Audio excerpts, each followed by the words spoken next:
I am joined now in studio by the voice of the Toledo Walleye, 𝗦𝗫𝗍𝗫. And Matt, I know coming off a heartbreaking loss last night in Cincinnati, Toledo now finds themselves behind in the series 2-1 after dropping that contest last night 6-5 in OT to the Cyclones.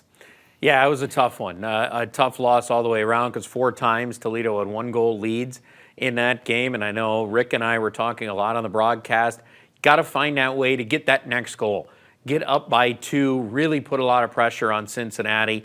Then all of a sudden you can take away what happened in the last 2 minutes of regulation time when you're up by 1. And a defenseman and 𝗦𝗫𝗍𝗫 makes a great pass out.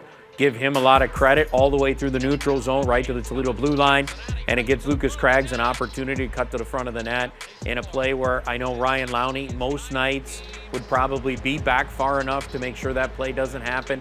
In this case, it didn't. Craggs got the step on him, was able to cut in front of the net, and obviously tie the game. So, you know, you want to take those things out of play. And if you're able to do that, then all of a sudden that game becomes a win. If you grab that next goal, we just have not seen a 2-goal lead. Now, during the regular season, the Walleye were the 4th least penalized team. They've been shorthanded 19 times across the series, 8 of those coming last night in Cincinnati. What has contributed to some of the penalties that we've been seeing over the last 3 games? Well, I think Toledo has played with a physical style, and they've kind of changed over the course of the year. They played very well last night. I think the officiating side of things is going to overshadow a little bit of that game. Toledo played very well. They did a lot of things right. They physically pushed around Cincinnati a lot of times throughout the game. They had just a couple of miscues, and Cincinnati happened to score on those.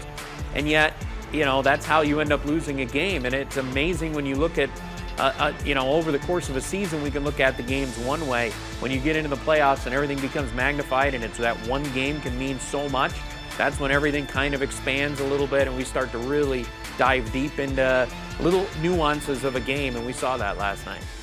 Obviously, we've been talking about the controversial goal that gave Cincinnati the win in overtime. That is the big talking point. But let's not forget, Toledo had opportunities in this game. The Walleye outshot Cincinnati 42-39, and they had the advantage on shots on goal in all 3 periods in regulation. In fact, the only time Cincinnati had that advantage was in the overtime, where the Cyclones outshot them 9-3.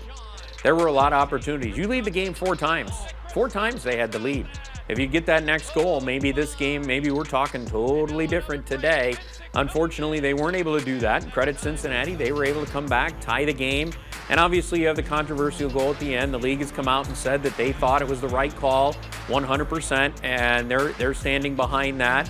I think that's a very difficult call because of the fact that that net, proven already in the game, has come off multiple times. I think it's hard to make that call there. If I'm the official, I probably don't. Perhaps maybe I say, because of the pressure that was going on in Toledo shorthand, maybe I give Billy a penalty there, 𝗦𝗫𝗍𝗫 𝗏𝗏𝗏 to delay a game, which they can do. But they chose instead to go with the awarded goal. And there's nothing you can do about it now because it's gone in the books. So for Toledo, they've just got to rebound, be ready to go tomorrow night and get after it and try to get this series tied.